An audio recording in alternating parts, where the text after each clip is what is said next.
ඔබ සැමට ජේසුස් පීඨයි.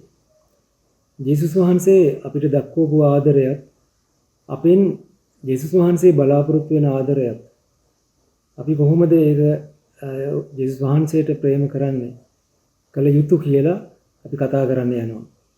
දැන් සාමාන්‍යයෙන් ආදරය ප්‍රේමය ගැන කතා කරද්දී ග්‍රීක භාෂාවේ වචන තුනක් ගැන කතා කරනවා. ඒක මුළුමනින්ම විග්‍රහ කරන්න නෙමෙයි මම යන්නේ. නමුත් ඒයින් පළවෙනි වචන දෙක ඉතා කෙටියෙන් කතා කරන්න යනවා. සිංහල භාෂාවේ ආදරය ප්‍රේමය කිව්වම එකම තේරුම තමයි තියෙන්නේ. ඒ අදහසට තියෙන්නේ එක වචනයයි. ආදරය නැත්තම් ප්‍රේමය කියනවා. නමුත් ග්‍රීක භාෂාවෙන් ආදරය එක් ස්වභාවය අනුව විග්‍රහ කරලා තියෙනවා වචන තුනකින්. ඒගොල්ලෝ ඉරෝස් කියලා කියනවා වැඩිපුරම ශාරීරික ආකර්ෂණය ශාරීරික අවශ්‍යතාවයන් අනුව ඇති වෙන ආදරයට එහෙම ඒගොල්ලෝ වෙනම නමක් දීලා තියෙනවා.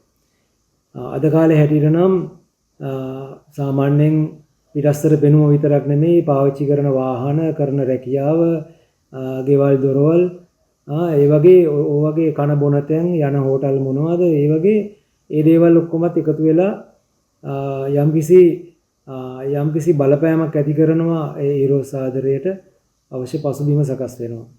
රූප ලක්ෂණ විතරක්ම නෙමෙයි. ඒ අද කාලේ තියෙන තත්ත්වය. නමුත් ඊළඟට අපි බලන්න පුළුවන් ඒගොල්ලෝ සාමාන්‍යයෙන් බහුලවම තියෙන ආදරයට ඒගොල්ලෝ ෆිලියෝ කියලා නමක් තියලා තියෙනවා. ඒකට සාමාන්‍යයෙන් ගත්තොතින් කියන්නේ අර අපි කියන්නේ අපිට ආදරේ නම් අපිත් ආදරේ.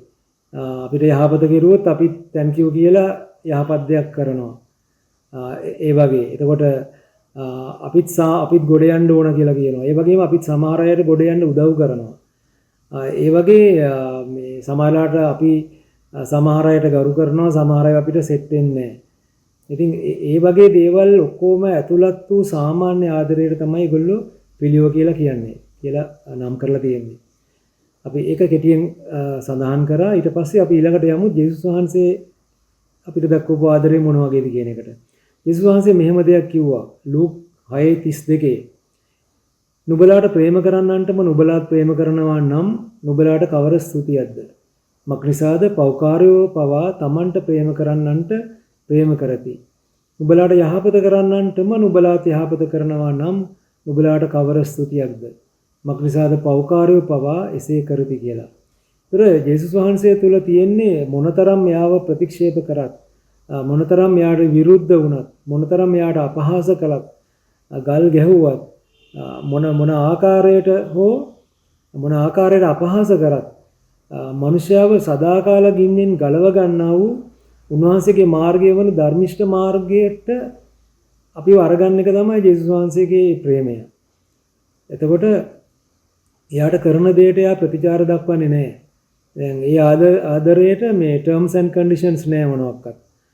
කෙනෙක් වෙනුවෙන් ජීවිතේ දෙන්න තරම් ඒ ආදරේ බලවත්. ඒ ප්‍රේමයට තමයි ඒ ග්‍රීක වචන තුනෙන් ඊළඟ එක කිව්වේ අගාපේ ප්‍රේමය කියලා. ඒ අගාපේ ප්‍රේමය ඒක තමයි දෙවියන් වහන්සේ ජේසුස් වහන්සේගෙන් බලාපොරොත්තු වෙන්නේ. ජේසුස් වහන්සේ අපෙන් බලාපොරොත්තු වෙන්නේ ඒ ප්‍රේමයම තමයි. අන් මිනිස්යන්ට දක්වන්නේ කියලා අපෙන් බලාපොරොත්තු වෙන්නේ ඒ ප්‍රේමයම තමයි. හැබැයි අපි ළඟ තියෙන ප්‍රේමය මොකද්ද? අන්න ඒක තමයි බලන්න ඕන. ඉස්සෙල්ලා කිව්වා ලක්ෂණ ටික. ඒ කියන්නේ ඊරෝස් ෆිලියෝ කියන දෙක මිශ්‍ර වෙච්ච ආදරයක් තමයි සාමාන්‍යයෙන් දැන් මනුෂ්‍යයන් ළඟ තියෙන්නේ. අගාපේ ප්‍රේමයට ගිහිල්ලා නැහැ. ඒ දෙකේ ප්‍රේමය, ඒ දෙකේ ප්‍රමාණය ඊරෝස් ෆිලියෝ කියන ආදරේ ප්‍රමාණය මිශ්‍රණයක් තියෙන. ඒක අඩු වැඩියෙන් තියෙන්න පුළුවන් එක එක මනුෂ්‍යයා ගාව. එක එක ස්වභාවය අනුව. ඒතර දැන් ජේසුස් වහන්සේ අපෙන් බලාපොරොත්තු වෙන අගාපේ ප්‍රේමය නම් ඊරෝස් ෆිලියෝ කියන ඒ සාමාන්‍ය ආදරයත් එක්ක අපිට ස්වර්ග රාජ්‍යයට යන්න පුළුවන් වෙයිද? යන්න බෑ. හේතුව තමයි ජේසුස් වහන්සේ අකමැතිම වැරදි ලිස්ට් එක, පාප ලිස්ට් එක. ඒ අකමැති කාරණා ලිස්ට් එකේම කේන්ද්‍රස්ථානයේ තියෙන්නේ මම අර කිව්ව අර නම් දෙකේ. අර ආදරේ කොටස් දෙකේ තමයි ඔය යන්න බැරි ලිස්ට් එකම තියෙන්නේ. ඊර්ෂ්‍යා නොකර ඉන්නවා කිව්වට අපි කට ඇරලා කියනවා ඊර්ෂ්‍යා කරන්න කියලා. නමුත් පයින්නවා එක පාටම. බොරු පයින්නවා. පක්ෂවාදීකම් පයින්නවා. ක්‍රිස්තියානි සමාජයේ තියෙන බරපතලම සැඟවුණු පාපය තමයි පක්ෂවාදීකම. ඒ නිසා තමයි පල්ලිවල ක්ලබ් හැදෙන්නේ, කල්ලි හැදෙන්නේ. පවුල් හැටියට වෙන් කල්ලි හදාගන්නේ. ওই සේරම දේවල් එක ගමට එකතු වෙනවා, එක ඉස්කෝලේට එකතු වෙනවා, එක ශාඛා සභාවට එකතු වෙනවා. ඔය ඔක්කොම පක්ෂවාදීකම්. ඉතින් ඔය ඔක්කොම දේවල් වෙන්නේ අපේ ඒ තියෙන වැරදි අපේ තියෙන අගාපේ ප්‍රේමයේ නෙමෙයි නිසයි. ඉතින් 1 කොරින්ති 6:9 මොකද්ද කියලා තියෙන කියලා බලමු. අධර්මිෂ්ඨයන් දෙවියන් වහන්සේගේ රාජ්‍ය උරුම කරගන්නේ නැති බව නුඹලා දන්නේ නැද්ද? නොරැවටෙල්ලා, වෛශ්‍යාකම් කරන්නෝවත්, රූප වඳින්නෝවත්, කාමමිත්‍යාචාරිකයෝවත්, ස්ත්‍රීන් ලෙස හැසිරෙන්නෝවත්, පිරිමින් සමග අනාචාර කරන්නෝවත්, සොරුවත්, ලෝභයෝවත්, බේබද්දෝවත්, නින්දා කරන්නෝවත්, කොල්ල කන්නෝවත් දෙවියන් වහන්සේගේ රාජ්‍ය උරුම කර නොගන්නෝය. මේ කියන සේරම පාප ලිස්ට් එකත් එක්ක මම කියනවා ගලාති 5:19 කියන කාරණා ටිකත්. එතන කියනවා ආයේ අර ටිකම සමහර ඒවා තියෙනවා. වෛශ්‍යාකම, අපවිත්‍රකම, සල්ලාලකම, රූප වැඳීම, මායාව, සතුරුකම, විවාදය, ඊර්ෂ්‍යා, ක්‍රෝධ, පක්ෂවාදීකම, ભેද, ලබ්ධි ભેද, වෛර, බීමත්කම, මංගල්‍ය ഘോഷා සහ තවත් එවැනි දේවල්. මේක එකින් එක විග්‍රහ කරන්න නම් පැය ගාණක් ඕන වෙනවා. නමුත් මේවා කියනකොට තේරුම් ගන්න පුළුවන් හරි ලේසියෙන්ම. මේ ලිස්ට් එක ලියලා ඉවරලා එතන කියලා තියෙනවා මේ බඳු දේ කරන්නන්ට දෙවියන් වහන්සේගේ රාජ්‍යයේ උරුම නොලැබෙන බව මම ප්‍රථම කී ලෙසම නැවතත් උඹලාට දැනුවත් කරමි කියලා. දැනුම් දෙමි කියලා. ඒතර ඊරෝස් සහ ෆිලියෝ කියන ඒ ක්‍රිස්තියානිකාරයෙකුට ඒ කාරණා දෙක තියෙන ඒ ආදරය සහිත ක්‍රිස්තියානිකාරයෙකුට මේ මුළු ලිස්ට් එකේම තියෙන දේවල් සංගවගෙන ජීවත් වෙන්න පුළුවන්. ජේසුස් වහන්සේ පොළොවේ ඉන්නකොට කියපු විදියටම ඔය ලිස්ට් එකට විරුද්ධව අපි ගාව තිබිය යුතු අගාපේ ප්‍රේමය තියෙනවා නම් තිබිය යුතු ලක්ෂණ ටික ඊළඟ පදේ ලියලා තියෙනවා ගලාති 5:22 ඉඳලා.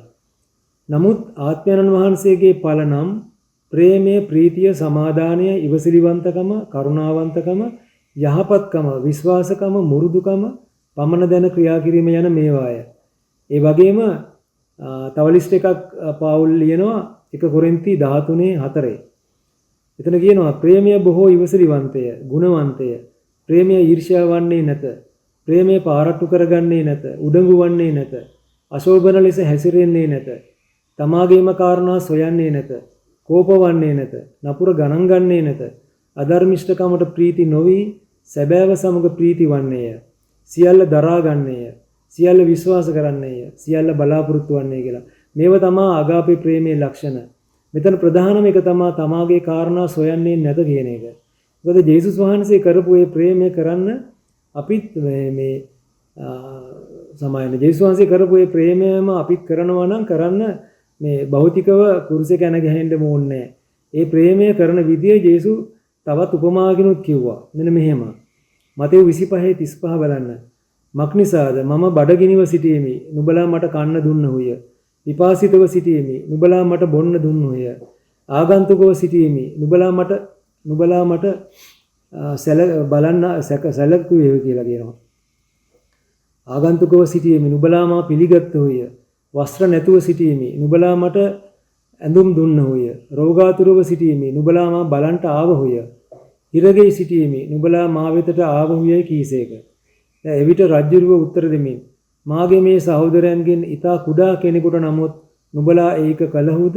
ඒක කළේ මටයයි කීසේක. දැන් ඊට පස්සේ ඊළඟ පදයේ කියනවා එහෙම ඒ විදිහට නොකලා යටත් මෙන්න මෙහෙම කියනවා. නුඹලා එසේ නොකලසේක්ද?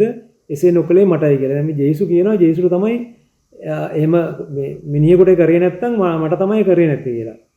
ඒතර මනුෂ්‍යයන්ට අගාපේ ප්‍රේමය ඒ විදිහට දක්වන්න නම් ගලාති 5:19 කියපු අර පාප ලිස්ට් එකෙන් අර කුණු ලිස්ට් එකෙන් අපි ගැලවෙන්න ඕන. ඒතර මනුෂ්‍ය පුත්‍රයා ඒකෙන් ක්වොලිෆයි වුණ හින්දා තමයි ඊළඟට අගාපේ ප්‍රේමයට එයා ගියේ. එයා ළඟ ඒ ප්‍රේමය තිබුණේ. කියන්නේ මම ඒක ඔප්පු කරනවා ඔබට 1 පේත්‍රස් 2:22 මෙහෙම කියනවා. උන්වහන්සේ කිසි පාපයක් නොකලසේක. උන්වහන්සේගේ මුඛේ වංචාවක්ද සම්බවුනේත් නැත කියලා. ඒ සියලුම අර ඉස්සෙල්ලා කිව්ව පාප ලිස්ට් එකෙන් ගැලවුණු නිසා තමයි එයින් ක්වොලිෆයි වුණු නිසා තමයි ජේසුස් වහන්සේ අගාපේ ප්‍රේමයට ඇතුල් වුණේ. අගාපේ ප්‍රේමය උන්වහන්සේ තුල තිබුණේ. අගාපේ ප්‍රේමය කියන්නේ සාමාන්‍ය මිනිසෙක් තුල තියෙන ප්‍රේමයට වඩා ගොඩක් එහාට ගිය එකක්. ඒක කාටවත් මේ පේන්න කරන්න බෑ. ඒක කාටවත් පේන්න කරන ප්‍රේමයක් නෙමෙයි. කවුරුත් කියපු නිසා කරන එකක් නෙමෙයි. යුතුයකමක් කියලා හිතලා කරන ප්‍රේමයක් නෙමෙයි ඒක. ඒක තමා තුළින්ම අගාපේ ප්‍රේමය තියෙන කෙනාට තමා ගැනවත් තමාගේ දේ ගැනවත් හිතන්න දෙයක් නැහැ. හිතන්න ඉඩක් නැහැ. යේසු කියනවා මෙහෙම මතෙව් 16 වෙනි පරිච්ඡේදයේ 24 කියනවා. යමෙක් මා පස්සේ එන්න කැමති නම් ඔහු තමාම නොසලකා තමාගේ කුරුසිය රැගෙන මානුව ඒවා කියලා. ඒත් තමන්ගේ ජීවිතය ගැනවත් හිතන්න අවකාශයක් නැහැ අගාපේ ප්‍රේමය තුල. නොදන්න කම නිසා ගිනිවිලට යන මහ විශාල සෙනඟක් ගලව ගන්න ජීවිතේ හෝ දෙන්න හිතෙනවා. මොකද ජේසු කරේ අන්න ඒකයි. ජේසු කෙරුවේ ඒ කාරණාව තමයි. අගාපේ ප්‍රේමයේ තුල ජේසුස් වහන්සේ කිසිම දෙයක් ගණන් නොගෙන කිසිම චෝදනාවක් අපහාසයක් ගණන් නොගෙන කුරුසිය දක්වාම ගියේ ගිනිවිලට යන්න යන මිනිස්සුන්ව බේරගන්න දොරටු අරින්නයි. ඉතින් ඔබත් එතනට එන්න සූදානම් වෙන්න ඕන කියලා මම ඔබට මතක් කරනවා. ඔබ සැමට ජේසු පිහිටයි.